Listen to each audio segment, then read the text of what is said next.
Hey guys, today I'm just bored, so I decided to make this video just to update and show about my car's sound system that I was working on before.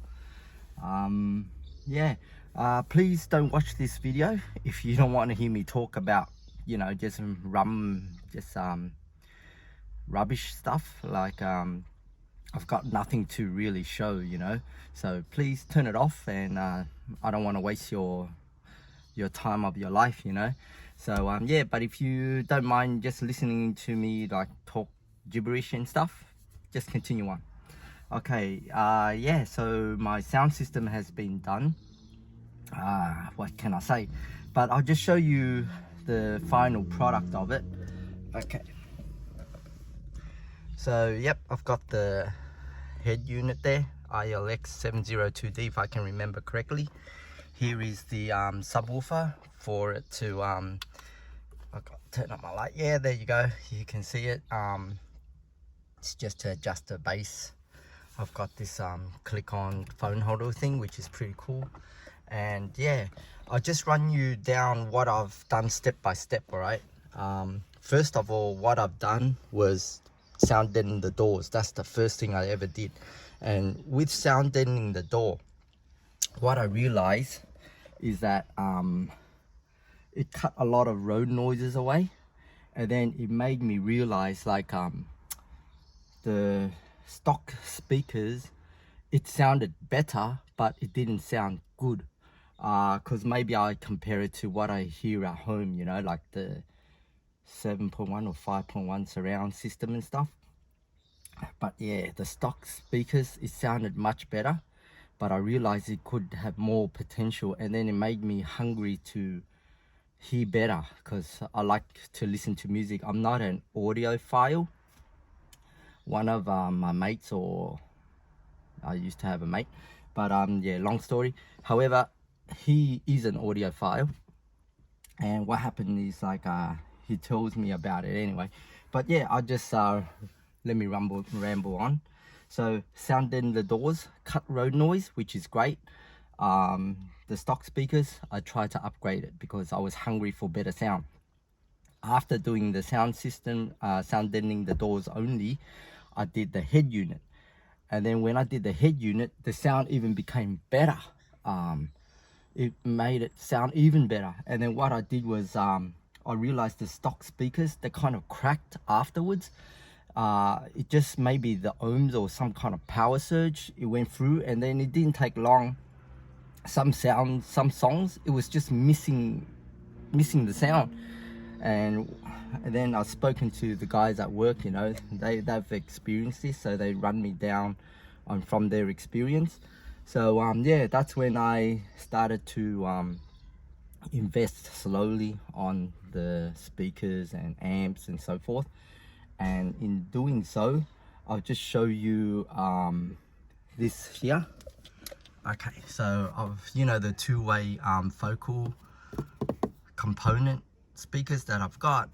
So I installed the tweeters there and one over there.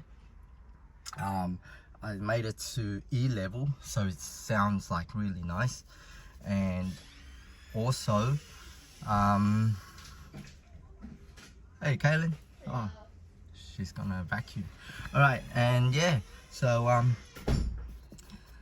where was I up to? Yeah, so I did the tweeters there. And let me go to the back of the boot and I'll show you something. Oh, my amp setup.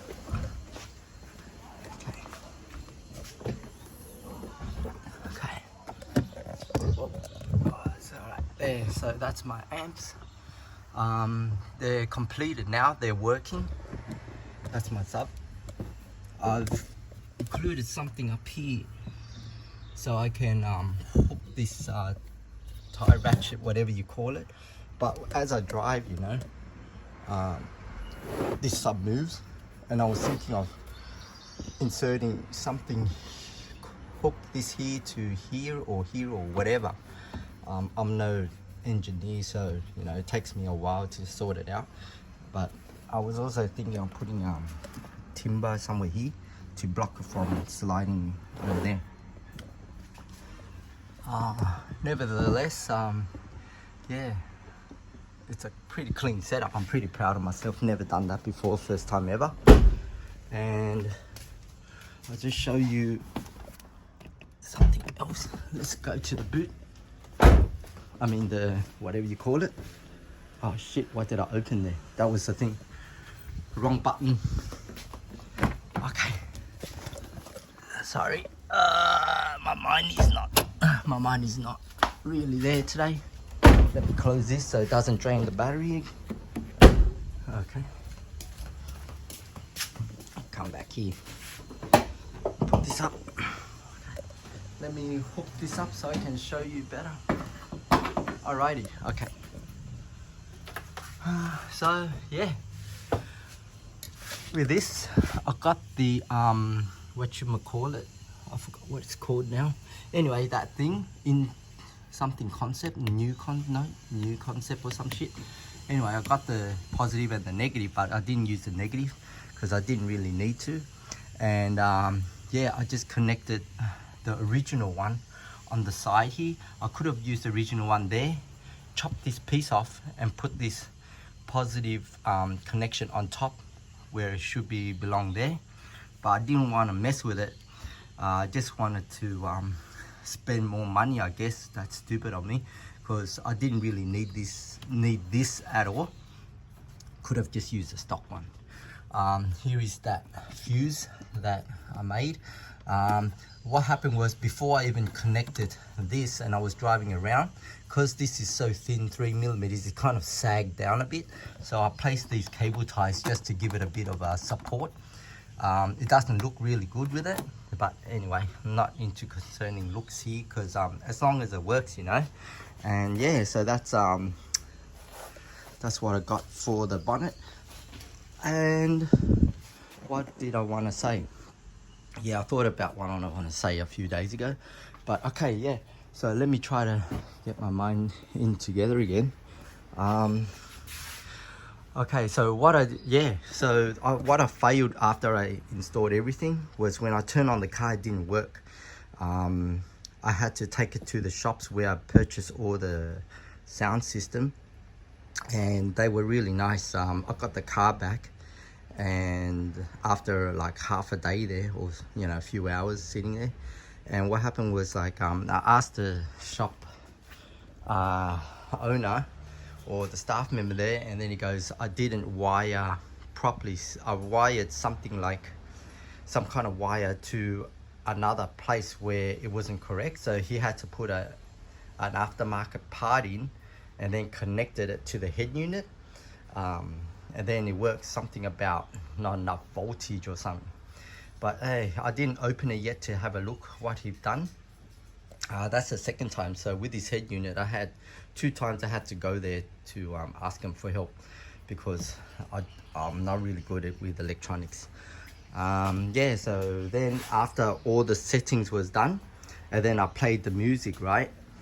It wasn't into my expectations. Like, I wanted more. I wanted better quality sound somehow.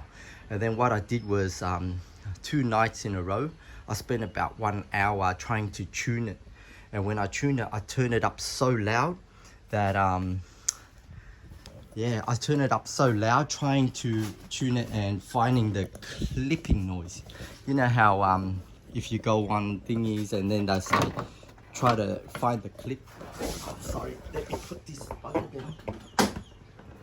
Okay, so try to find the clip and then turn it lower so it doesn't clip anymore, because if it clips, it can destroy your subwoofer or your speakers. And okay, it's locked. Don't me. Let me open my car. Wonder why it's locked. Anyway, yeah, so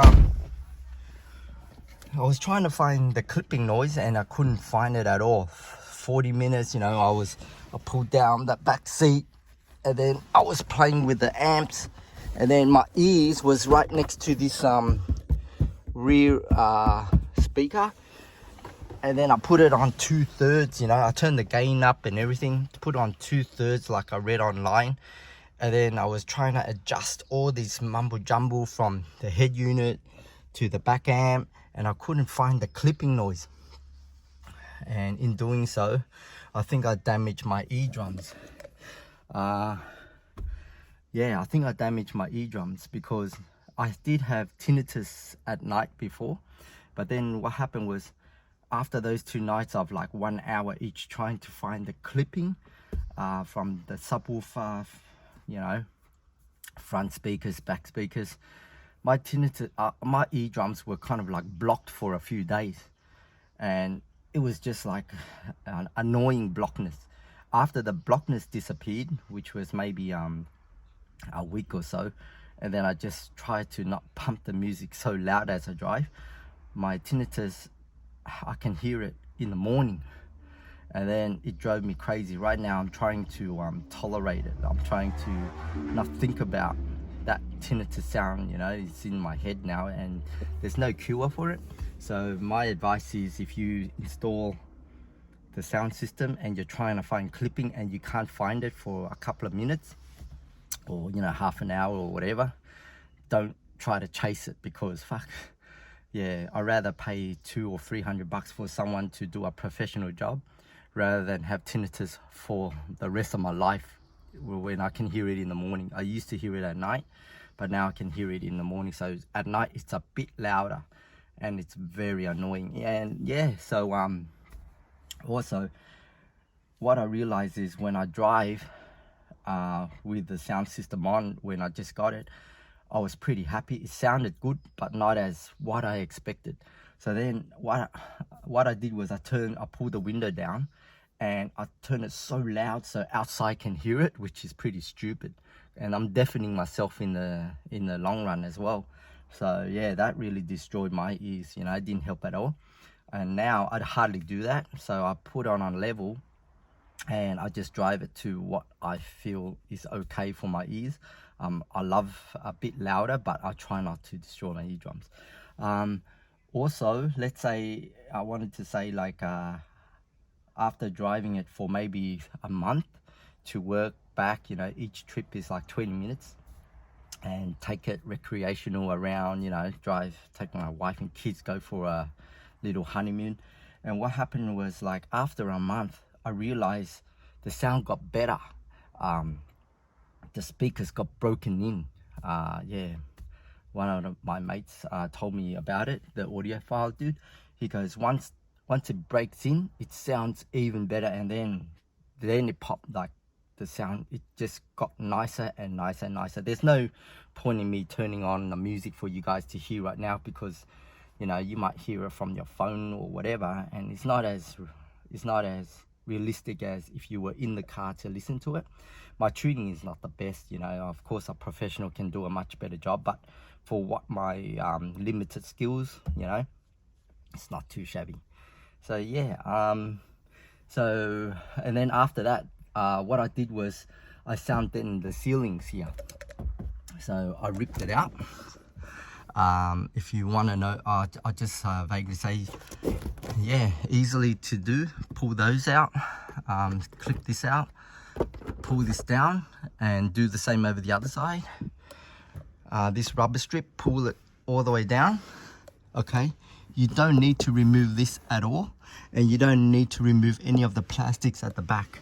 Once you've done that, this here, you got to drag it this way, pull it down, and then this thing will flop down, and all these little wires and stuff, like connections, you'll see it. You just have to disconnect it and you can sound in the top. Like, I should have done a video about it, but I didn't, because I don't know what I'm doing anyway.